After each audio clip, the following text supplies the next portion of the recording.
Everybody, what's going on? It's your boy Michael Franz coming with you with some fundamental news, a lot of stuff going on. Shout out ITU and this platform for allowing me to be on here. Thank you, Zay. Appreciate you. And I hope you guys find value within what we're about to talk about. I know there's a lot of questions going on, a lot of worry probably stirring up in the markets, a lot of uncertainty, a lot of things kind of on the fence. The big thing that we've had recently, we've been talking about interest rates over the past year. We've been talking about crypto crashes over the past year. We've talked about when the stocks are going to start coming down. We've talked about what's going on with a possible war. A lot of details kind of go in, but they're all conjoined in the set of breaking and I guess putting together the economy again, right? So COVID really set us back, especially with the money that's been sent out and the money that was given out to help support the situation. And it's funny because a lot of people don't necessarily remember when the stock market was injected with $1.5 trillion, right? And that was an illegal move. Well, I'm not gonna say illegal. It was an illegitimate move, right? It wasn't based on volume being bought or anything. It was money that was injected into the market to keep it alive before it died due to COVID. We're paying for that today. It's not just that, but we're paying for a lot of things today. We're paying for the reset of the job market. The job market had to be reset. Everybody wanting to open up their own business because they can't necessarily survive off of a 9-to-5 pay.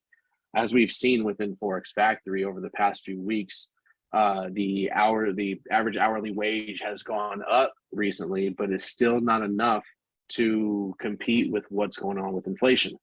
So if I'm not mistaken, and I'll get this information so we can get it plugged in here. I saw this post, and it was talking about, I was on Facebook, and it was talking about how hard it is to live in America as a single individual, let alone a single parent with 1+ kids. And as you get more kids, of course, it becomes a little more difficult. These numbers are astronomical. It actually comes out to the point to where to survive in America comfortably, you have to be making at least $52 an hour, right? So think about that right now. Ask any of your family members, ask any of your friends. They go to 9-to-5, they go to their job. How much do they make? $20, $21, $22 an hour, which is damn near a norm now, right? That means we're extremely under what it is to survive in America. We're paying for a lot of things. We're paying for, past situations, and we're seeing the unfolding of a lot of resets. We're seeing now banks being reset. If you guys kind of look at over the past year, this is where kind of the gist of what we're going to get into here is happening, because we're going to continue to see dominoes fall, right? I want people to think about what's been going on over the past 3 years now. It was March of 2020 when COVID really took place. Even though it started back in October of 19, March of 2020 is kind of like that target date that everybody goes by. So over the past 3 years, and it's been 3 years exactly, we've seen some crazy shit happen. And now we're seeing we're starting to see banks reset. A lot of bubbles are being talked about, financial resets, bubbles bursting, market bursting, housing, right? Everything under the sun. Meanwhile, we can also see within the news assemblies happening with different countries for a possible war. Don't let these things go unnoticed. Keep your eyes open to it. I wouldn't say necessarily believe every single word that comes out of the news. Just take it for what it's worth, and just think about what you would do with these positions if you had the ability to have that power. Because if you would do it, then guess what? They're probably already planning to do it. Meaning, if we need to have a financial reset, kind of like, let's say, the Great Depression. And I say that specifically because history repeats itself. We know history repeats itself. When you look at the markets, history repeats itself. Highs and lows always get tested. What goes up must come down, and what goes must come back up. So we haven't had a depression time for almost 100 years. And that was a reset option that was done. And World War II is what got us out of it, because we profit off war. Everybody knows that. That's the saving grace. And think about the pandemic, or should I say pandemic, because that involved every country in the world. That's why a great reset has been mentioned in many platforms and many economists' eyes that could really be coming. We're looking at changes. We're looking at a central banking system change. The central bank is actually disappearing and is going into a crypto phase, right?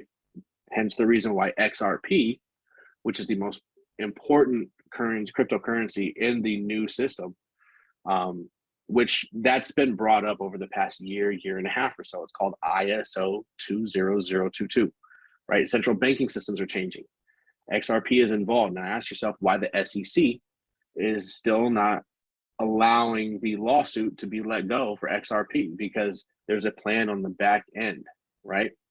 If you can see a threat happening to anybody within your own backyard, and you feel you have to protect that, you're going to want to go to war. And guess what? That's kind of what's happening now. We see Taiwan bickering with China. We see China working with Russia. We see us helping out the Ukraine. Ukraine, ironically enough, has nothing to do with the United States. Okay, let's keep that in mind. It's not a NATO country. The other surrounding countries to it are, but Ukraine isn't. We're seeing a lot of these things happening left and right. Countries kind of, like I said, assembling, because what's on the forefront here right now is a financial crisis. When we're talking about a recession into a depression, and then ultimately what is, a prosperous phase through every cycle. When they say we're not in a recession, then at that point, when the word is being thrown around at all, believe that we are. Now, ask yourself, how many times did you ever hear the worry or the word recession be thrown around over the past 12 to 13, 14 months? I heard it all over the place. But it was always given in the sense of, we're not going to face one. We're not there because the job market is strong. Okay. It's still being talked about. We didn't bring it up. Y'all did, as far as the higher levels go. When the higher levels bring it out, that's when you start thinking. So when they say that we're not, believe that we're facing or in one. So now in 2023, we're facing the phrase, the recession is coming and it's going to be a hard landing. Powell has said that multiple times. In fact, his last monetary statement, his testimony based on the monetary policy that's currently out there, he said we're going to have to, in 2023, go very aggressive in the interest rates. Why? Because inflation is still out of control. So if that's the case, like, what do we do now? Rates can only go so high before you break the housing market, or the pockets of people with credit cards that have adjustable rates, right? You're going to hurt a lot of people financially in this process, which is the hard landing. And there's really no choice but to take these drastic steps, because instead of being aggressive at the beginning, we've taken the short steps to just try, right? Let's see if this works. Let's see if this works. Well, guess what? Let's see if this works. Doesn't work for me. Make it work and do what you got to do, because the quicker you pull the Band-Aid off, the sooner you can heal, right? Think about that. If we were going 3/4 of a basis point on interest rates a year ago, twice, maybe no, it was 3 times, then we just immediately tail off to 1/4 of a basis point, even though inflation was stagnant. It didn't decrease. It just went stagnant.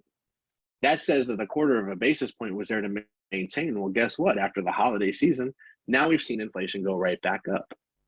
And a year over year, right? A year over year, we've seen it from March to February, March of 2022 to February 2023. We've seen it as of today, it was at 6%. Well, guess what? As time goes on, you got to think, we had a 50 basis point increase in January of last year. We had 75, 75, 75, 25, 25 over the next few increases. So now when you're talking year over year, when you're going from March of last year to February, well, you lost 1/4 of a basis point in that average. Of course, it's going to go down. So I figured, and Zay and I had this conversation when we were kind of planning out for what was going today. We figured it was going to go down, but I didn't think it was going to go down as far. But it didn't go down further than what the forecast was, and that drop in the interest rate is very important. If it went under, you would have seen the US dollar drop, because at that point there's more supply. Stayed the same. So guess what? It came down, but then it was a little bit slightly bullish afterwards, because the inflation rates, the CPI rates, are still high. What we did see is the month-over-month core CPI, which measures food and it measures gas, your energies, and that went up. Inflation is overall getting worse. Interest rates can only go so. What do? You talk about unemployment. You have to let people go. The harder people work and the more that they're making money, the more people are going to spend. So then at that point, it doesn't serve any justice for inflation to come down. You have to now start laying people off of work. So what we've seen now, interest rates not working, they're going to have to go even more aggressive this year. Those are going to go up. We're going to see unemployment go up. And we're going to start seeing the US dollar start skyrocketing based upon supply and demand. We have a very high demand and low supply. The value, when you look at the DXY, the value of the dollar is only based on a positive, bullish move outside of the US. It's the strongest currency right now that's circulating the planet. So in that case, we have a strong currency, but not in the confines of our borders. That's where it hurts us. A perfect scenario is a strong dollar in the US and a strong dollar outside of the US completely. And there's ways to do that, but nobody wants to take the blood on their hands, right? And then what I mean by that is any president, have we ever seen a president increase the debt ceiling or decrease the debt ceiling or stop it from increasing? No, they've always increased it. Why? Nobody wants that blood on their hands. Because if you don't increase that debt ceiling, certain banks and certain businesses are going to default. And then at that point, you've got stock crashes. It almost happened. Go back to what happened with China Evergrande back in January of 2022. They defaulted on their payments based upon US loans. And guess what? Boom. Our stock crashed. The US 30, the Dow Jones crashed. It was like 900 points in the day. So keep that in mind. A lot of this is based on how can they keep things afloat, but also how can they keep things in the sense of the banking industry as strong as they have been in the past, especially with mortgage rates going up, especially with credit card rates going up. Banks make money off of interest. We know that. So what happens when interest rates go up? I'm going to, as a consumer, consider not to go get a home loan, not to get a refinance, not to get a HELOC, a home equity line of credit, not to get a credit card. Why? Because I know I'm going to get a bad rate in return. So over the past 13 months, 14 months, we've seen banks completely drop out in the sense of their earnings calls going down. They're losing money. So insert SVB. Okay. Monologue done. Let's get into the meat and potatoes of kind of what's going on, because we're going to continue to see this. SVB was considered as a lending bank, and they were specializing in startup companies, investing in startup companies. There's a YouTube link that we're going to drop here that I would please, it's 2 hours long. It's like 2 hours and 15 minutes long. You can get a lot of good information just from the beginning, but take your time and watch it and start trying to understand what's going on, because the information is very valuable. So what SVB is doing here, when we're talking about the portion of investing into startup companies, right? What they were doing is they were causing a argument or a competition between smaller banks, right? And SVB being one of these lenders, right? Their banks that were affiliated with them are all going down. Anything that has to deal with SVB is going down. And if I'm not mistaken, Signature Bank was one of the affiliates. Signature Bank just went down, right? Everybody's defaulting. Why? Because what they were doing is when they were causing this competition for small business startups, they were overvaluing them, right? and they were causing the competition because it was a low rate with a high loan and a percentage based on the businesses that was going to become ownership.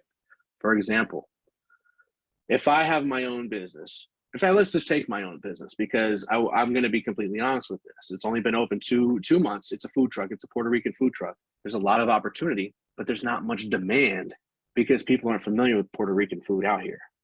So immediately as the banker, if I'm putting my banker shoes on, I'm going to look at that and say, yeah, you have a lot of great opportunity. But before I give you a $100,000 loan, I'm going to have to consider you bringing in paperwork that can say you can bring that $100,000 to me. So I might get a smaller loan for a percentage back in return. They might say, I'll give you $50,000 for 10% of the company, right? And right now it's only been open for, like I said, 2.5 months, and I've brought in about $25,000 in sales. Is it worth $1 million though? Not yet. Key word was yet, but no, not yet. But this is what SVB was doing. They were taking small businesses and saying, look, we're going to value at $1 million. We're going to give you 100% or 100K for 10% ownership of your business. Now take that offer and go get some competition with it, right? So they'd go to another small bank and another small bank. That bank would say, I'm going to give you a low rate, but I'm going to give you $200,000 because I'm going to value you at $2 million. Third one, I'm going to value you at $3 million. Meanwhile, this business as a startup hasn't even done anything. It doesn't have the sales that are required for this type of a position. And why is it not having the sales? Well, you got to have the customers and consumers to be able to spend the money. And what can't people do right now? They can't spend money. People are doing it still, but if you look at the darks, what's going on? Credit card usage is through the roof. People are so overextended in debt, it's not even funny. People were taking out loans just to go Christmas shopping because we have this infatuation with spending money. A lot of households are at least $700 behind on their utility bills. Why? Because it's hard to survive in America. So if that's the case, I have to look at something. That's why I did a food truck, because everybody still needs to eat, right? My prices aren't extravagant. My prices are affordable. But I did that because COVID showed us that a brick and mortar restaurant can close down with ease, but a food truck is literally pick up and go. It's COVID. It's COVID deflective. Let's just say that. That's how I'm going to use that. It's COVID deflective. I'll wear a mask if it ever comes back, which we'll get to here in a second. But there's ways, as far as we've seen with food trucks, they blew up in the COVID timeframe because people still needed to get out. They used the food trucks as the escape. People will still need, like I said, they'll still need to eat, still need to enjoy life a little bit. So come spend $30, grab 2-3 meals from me, and hey, enjoy your time, enjoy some good food, right? But what happens when you have somebody who's performing a service that's not needed, or providing a product that's not necessarily needed? Those sales are going to decrease because people have less money in their pockets to spend. Hence the reason why I say the dollar in the United States is not worth as much as what we think it is. Why it's weak within our own confines of our borders. Because we don't have enough in there to have free money, enough in our wallet to have free money to spend freely like we want. So by seeing SVB go down, yes, this is a bad situation, but they also had bad investments. Now consider what I was just talking about.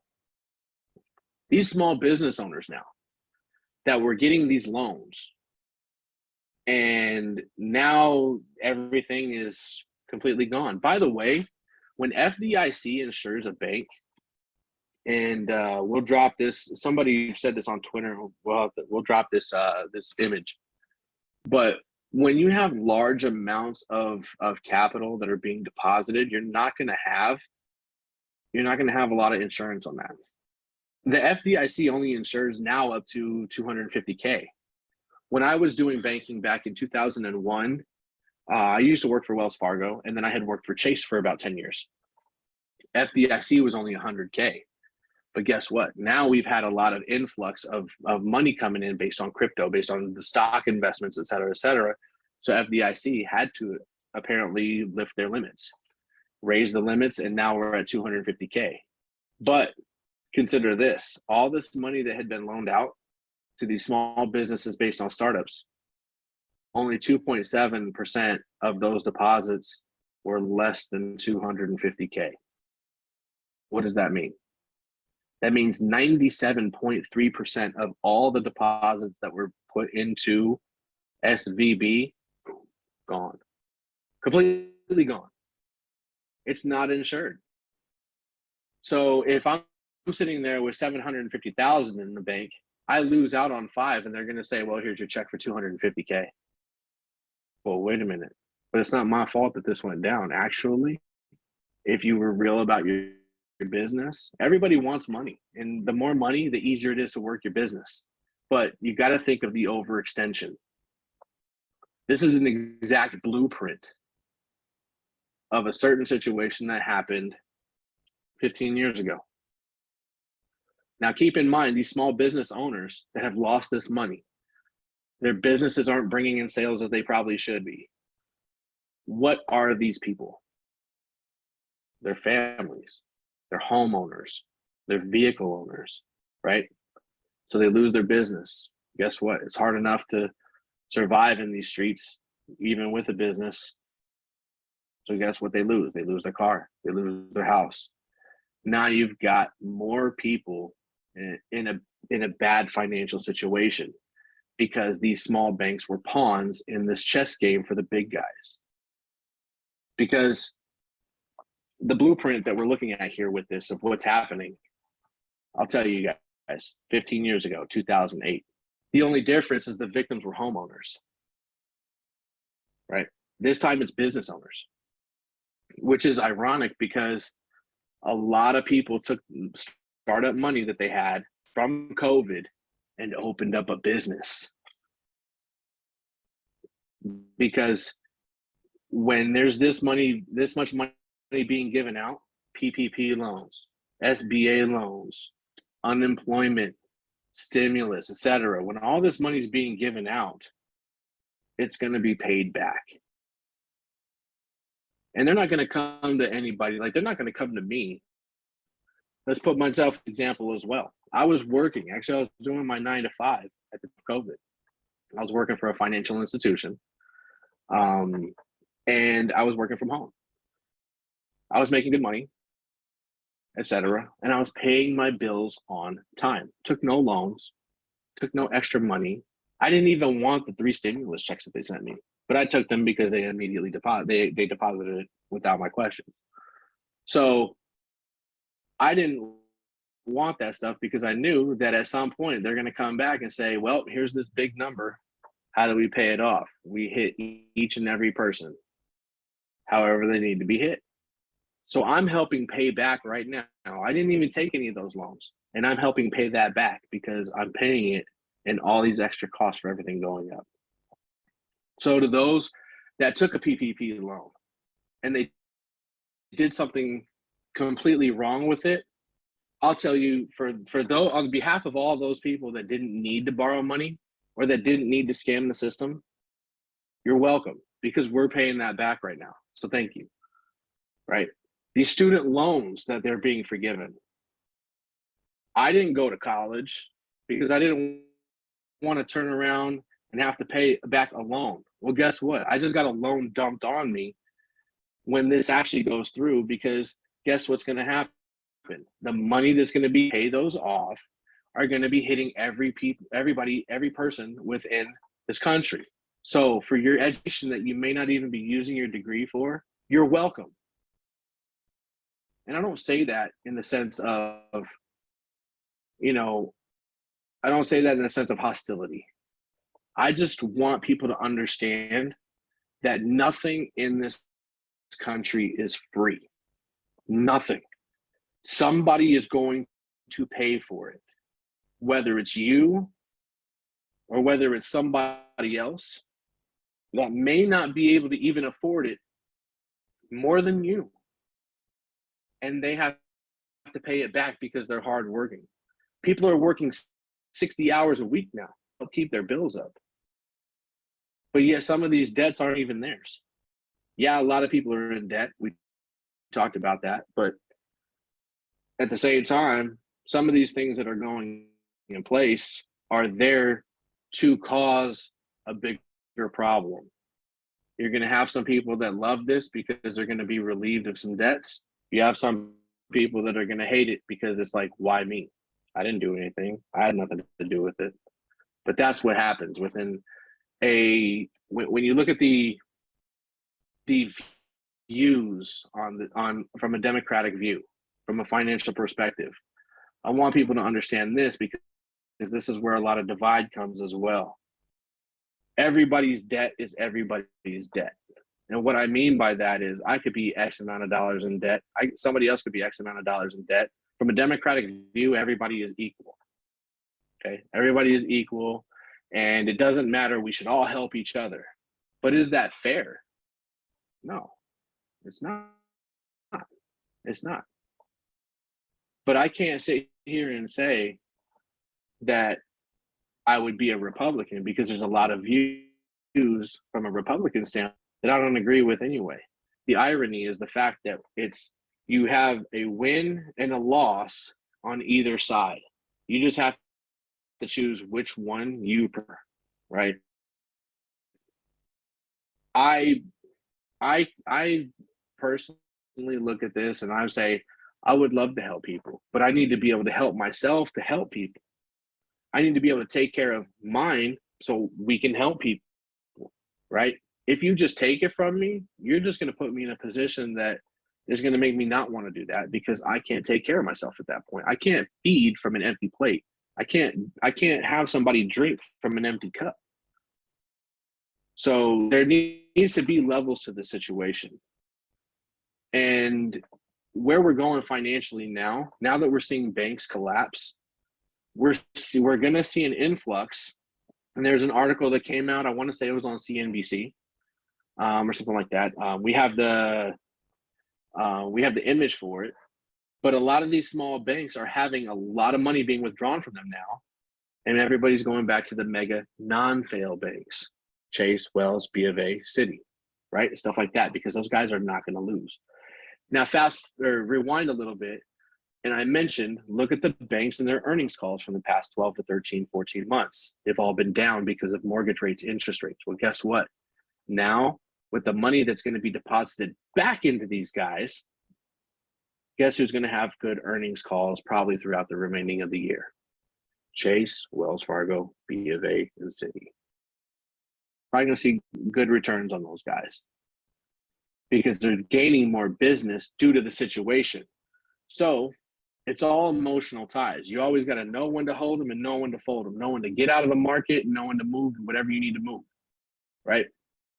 Meaning, if you see crypto going up, take what you can. And this is a trading rule. Take what you can and get out. Be comfortable with the rate of return that what you've received. Because as long as you're compounding, you will always be ahead. Don't sit there and wait for a perfect moment. Now, there are certain things where you can wait for a perfect moment. Housing is one of them. A lot of people are going to be waiting for housing to actually, we're waiting for crashes. I'm waiting, I'm renting. But see, that's the thing. I can see this within the markets. When the markets crash and the housing follows right with it and everything else does, then guess what? Houses are going to be at a steal of a deal, just like 2008. But this is going to be because of the fact that there's going to be an influx of supply coming full circle. Think about it. These business owners that lose their businesses because these banks that possibly collapse or they default on their loans. Or now these businesses, consider this, now these businesses have to go to Chase. They have to go to B of A. And they say, we're going to give you less money, but we're also going to give you a high interest rate because Powell continues to raise them. Well, I don't want that. You mean you're only going to give me a little bit of money and I have to pay a whole bunch back? I'm not going to do that. Well, when I go and look at my books and I say, damn, this is a bad position and I need to expand and need to buy this equipment for whatever it is. I need to buy this. I need to do maintenance. I need to do this. I need to do that. You're backed into a corner where you have to take that bad loan. And these guys, these big guys are going to profit off of that. Okay. So when we sit here and think about, well, what do we do with our money? Look, I'll be the first one. I have all my money stashed into 2 banks, Chase and Navy Federal Credit Union. Okay. 2 big banks, actually. So am I a hypocrite for saying for saying big banks are going to profit off of all this? No, I'm just in that position that I'm like, damn, I don't really have anywhere else to go, because these small guys have the ability of losing out on all their value overnight. Or I can sit there and know that my money is going to be safe, but it's not going to do me any good. It's just being held, right? So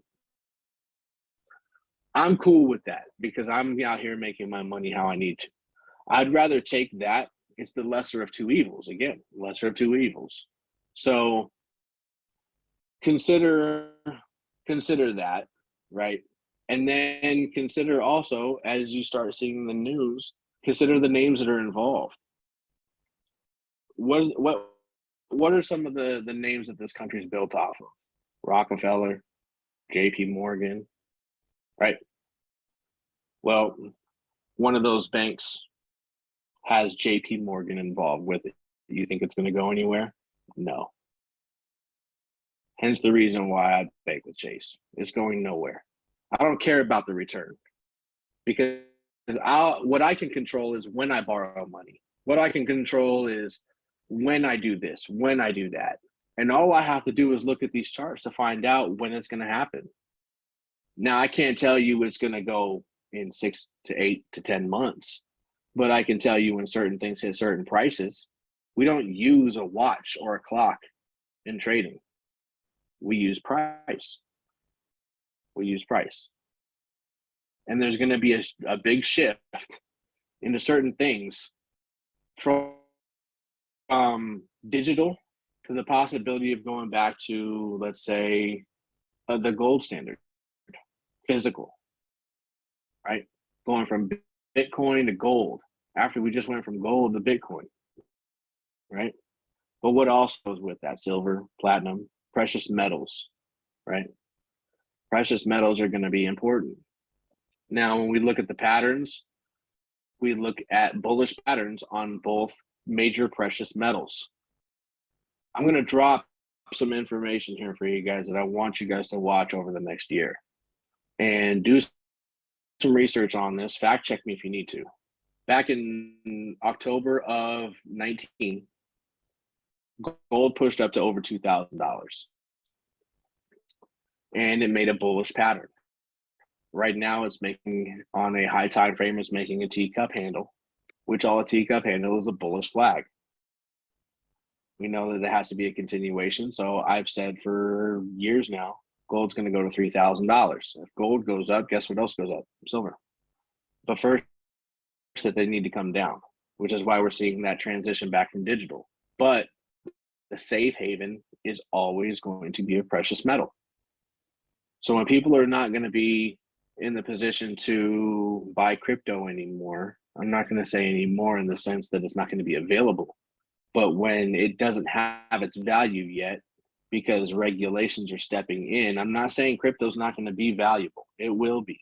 There's going to be 7 or 8 of them that are going to be majorly important. Go research the ISO system. But also because we're in a digital age period. Going back for a long period of time into a precious metal is going to be taking steps back. And we don't want to do that, but they need to perfect it first. But so metals will be important until we start seeing regulations with crypto. Right now, we saw crypto over the past couple of years. It was all based on emotion. Everybody buying NFTs, everybody buying this, everybody buying that. They get huge returns on this, huge returns on that. And yet now these crypto companies can't even pay them out because they don't have any money either. Let's look at FTX. The collapse of FTX was huge. It's only a matter of time before some of these other guys start collapsing, because when you don't have the volume coming in and you have a worthless product until regulations come in, you're taking a big gamble. Compare that to AMC and GameStop, all based on emotion.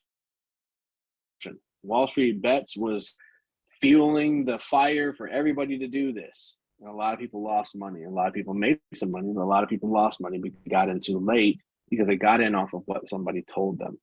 It's not an intelligent investment. Look at intelligent investments that are out there, right? And this is where I come with these banks, right? When you got to know who to go with, in the sense of you have to accept sometimes a bad position because it's intelligent for stability. When you have a low rate and you have an overvalued dollar amount, that's a recipe for disaster. Because guess what happened in 2008? Those were homeowners that were victims, right? And how were they victims? If you guys don't understand what happened in 2008, banks were refinancing, doing HELOCs, doing whatever they could with low rates, but they were valuing the homes at 125% of value. Thus, let's say if you had a cash out refinance, I'm going to break this down in easy numbers for you. I have a house, it's $100,000, right? I own it, and I've owned it for 5 years, and I owe $50,000 on it now, right? So I go and refinance for a lower rate, and because I paid $50,000 off, that's equity that I have to me. I should take that $50,000, and that's how people remodel their homes or go buy a second home, et cetera, et cetera, et cetera. So think about in that scenario, what would you do with $50,000? You could do a lot, but you could do more with 75. You could put another down payment on another house for $25,000 at that point, right? Where do I get this other 25? Well, when these banks were doing the loans for 125% the value, I own a $100,000 house. I owe 50 because I paid 50 off. Well, guess what? When I refinance, they're refinancing me for $125,000 at that point, even though my home is only worth $100K. So they were overvaluing homes. If people don't see that this is a same blueprint, just with a different face, which now it's businesses, I don't understand how people can't necessarily see that 2008 is going to happen again, because first it was the homeowners, now it's business owners. And as I said before, again, coming full circle, these business owners are homeowners. So when they can't pay their mortgages, or let's take what actually happened back in 2020 and 2021, people were doing refinances like you wouldn't believe. Why? Because the median price for every house was going up. Now, I sold my house, and I could have done a refinance, and I could have kept it. And I could have got, I sold it, and I made $220,000 off of it. Now, I'm dropping real numbers with you guys. That's how transparent I am.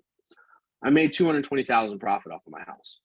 Now, I could have did that and refinanced it and kept it. But the rule that they put in with those type of situations to prevent a reoccurrence of 2008 was, instead of looking at my value at 125%, they can only look at it at 75%, right? So I would have been at about $100,000 less than what I would have had to sell it. That protects the banks. It was a great rule to put in place, although it hurts the homeowners. So what do you think should actually happen with these businesses now? These businesses should be able to get an actual valuation. This is my idea, because I wouldn't be surprised if this is what they do to cure this problem. But what has to happen before they cure the problem? Well, the trickle effect has already started.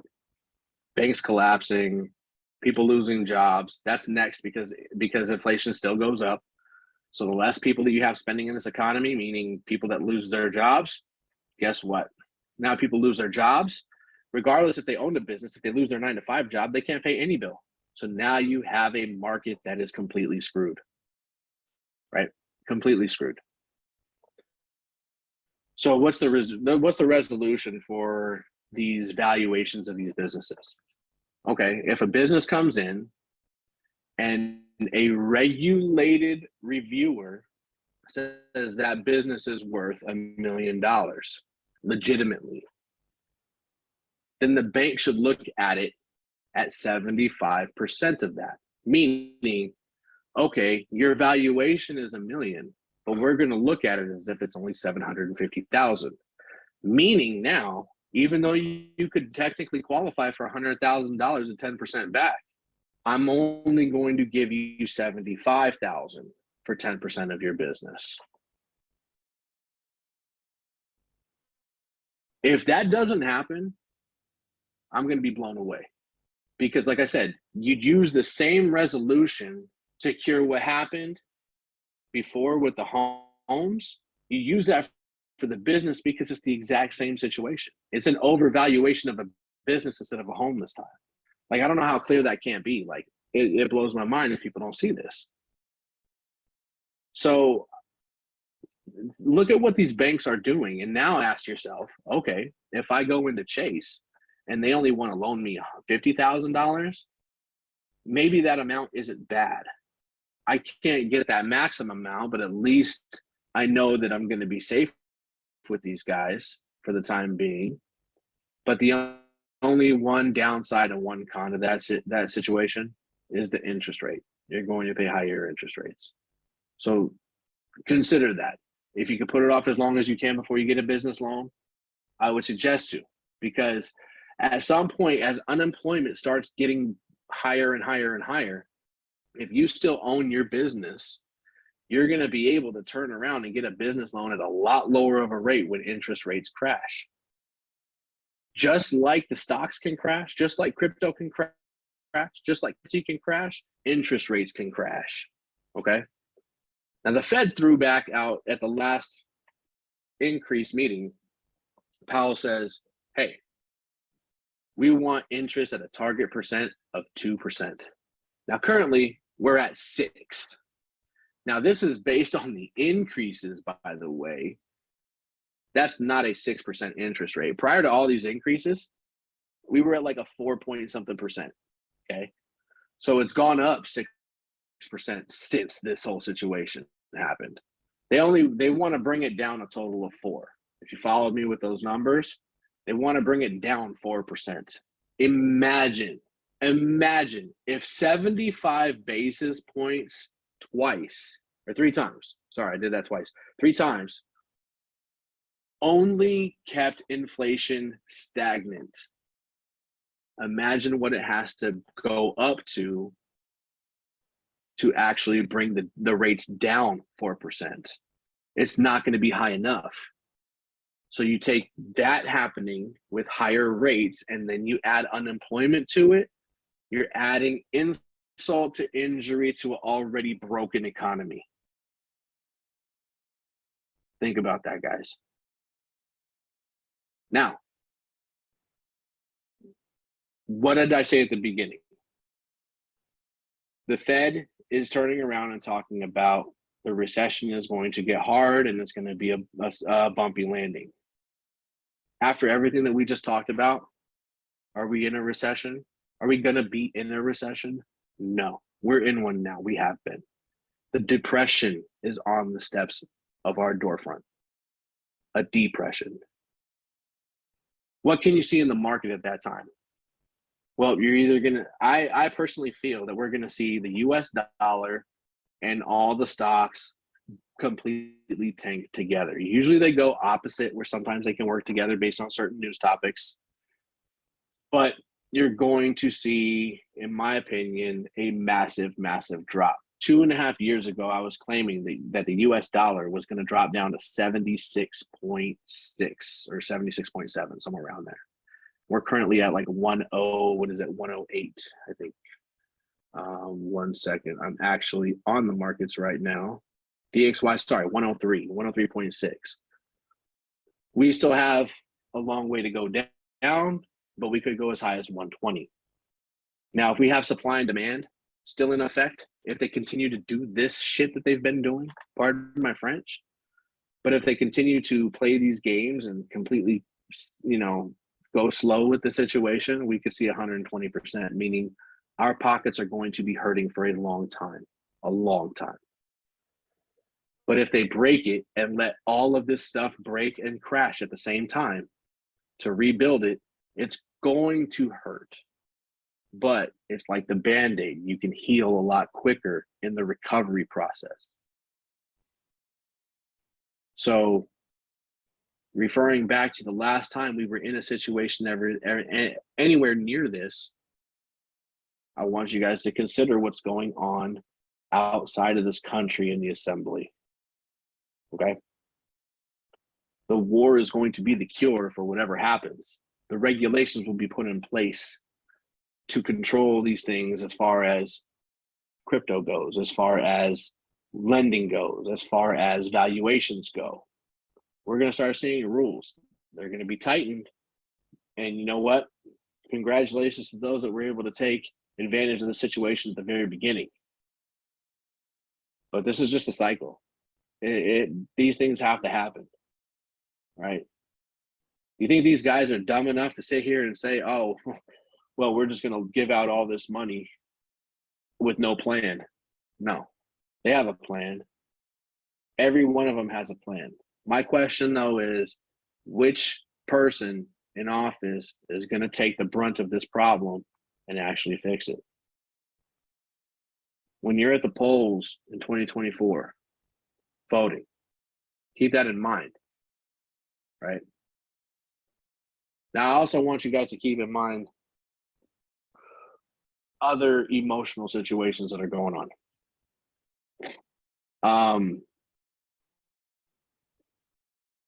I saw an article about this earlier today. That's kind of why I'm bringing this up on the fly.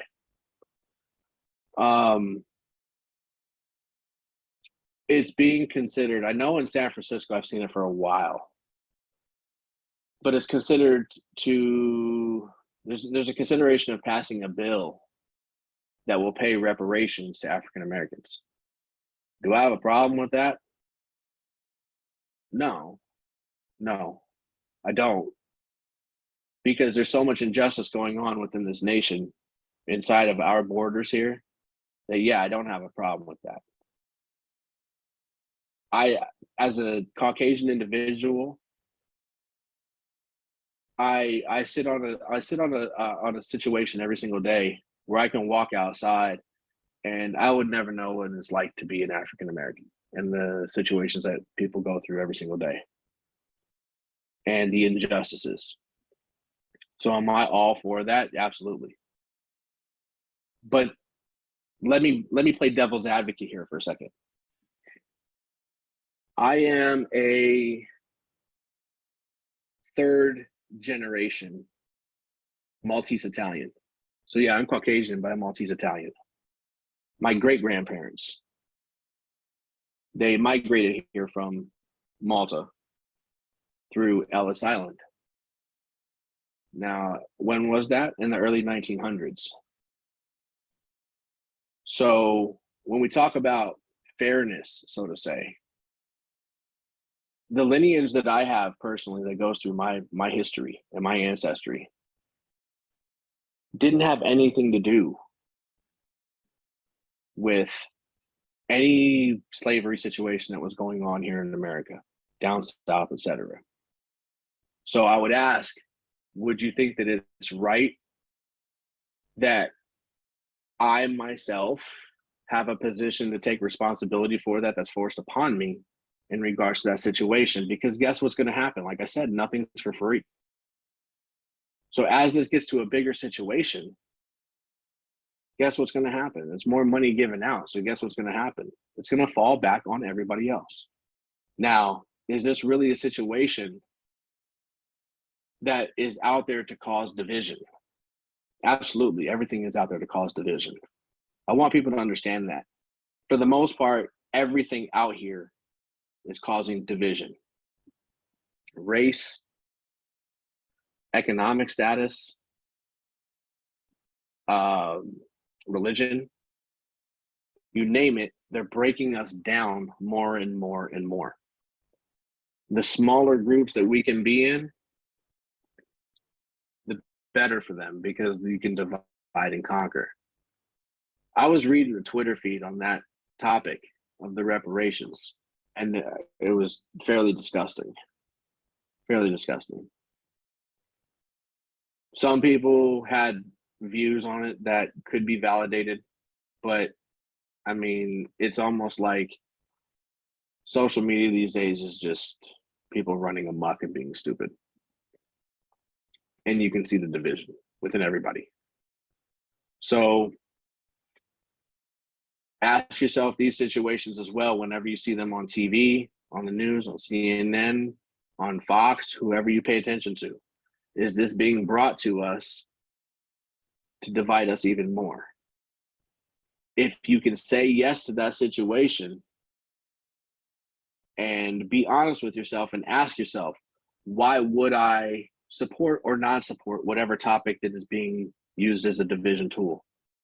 It doesn't have to be anything that we just talked about. It could be something else. It could be the masks. If you're a pro-mask individual, right? If you're pro-choice over pro-life, right? All these topics are tools to hurt us, when really we need to come together a lot more and in a stronger way. We need to stop taking things so personally and just start understanding that people have their own belief systems. You don't have to agree with it. You don't have to like it. But guess what? We should all be able to have those opportunities. So the reason why I bring these things up here towards the end is because of the fact that we're in a very, very tough time. I said it earlier, I said it in the middle, and I'm saying it again. We're in a very tough time, although people live their days as if nothing is going on. The only other way that we can be cured, and I wouldn't even say cure, but if we can find relief in what's happening right now, is another pandemic. If you look at tech stocks took a massive dive over the past year. Tech stocks have lost over 50% of their COVID boost. They've lost over 50% of it. Why? Because of the fact that Zoom, I know we're doing this on Zoom right now, but Zoom usage has dropped immensely. Microsoft Teams dropped immensely. A lot of non-contact or contactless tech options are not being used anymore. So if we're going into a digital age and the NASDAQ stock market needs to be saved, keep your eyes open. And Zay and I were talking about this as well. I said this because I personally feel that this happens again, which I'm expecting it to, another one of these situations. We're going to have another form of division when it comes to people saying, oh, people need to get vaccinated sooner. Or it's just going to be, oh, it's the unvaccinated that caused this to happen. I wouldn't doubt that that's the narrative that they're going to use. It's unvaccinated individual started with a mutated cell of COVID-19 and it turns into this. I can see the writing on the wall right now. So ask yourself, if we're in the situation again, how serious was the first one? I'm not saying COVID isn't real, but COVID was definitely used as a tool to do whatever happened, to lead us into the very minute and what's going on right here, right now in this conversation that we're having. COVID led to this. And all it would do, and why I say it's not a cure if it happens again, it's just a big, massive Band-Aid to get relief. Although if it ever happens again, it's going to be a more rough landing than what we're having now, because I don't think any of the financial systems can take what happened again. Can't. When you hit reset on your video game system, what happens? You usually lose out in where you're at, right? You have to start all over. Do you think a country, or let alone 7 different continents worth of countries, could ever recover from hitting that reset button twice in a shortened time frame? And when I say shortened time frame, I'm talking about the next 2 years, so 5 years from the last one. Because we're on the doorstep, but like I said, we go by price. We don't go by a clock. And price is going to take a little bit longer to get down. As far as what I'm seeing on everything that's not US dollar wise, it needs to come down for at least the next 12 to 14 months, probably. My biggest opportunity for people to get rich, because I know some people are like, well, how do we get rich off this? Mike, shut the hell up. Tell me how I can make money off of this. I'm going to tell you, silver. Silver. When I was going over gold a little while ago and I said silver was going to be a backup investment, the price I'm looking for is $13.76. It's in, you guys can check this out. It's a weekly channel.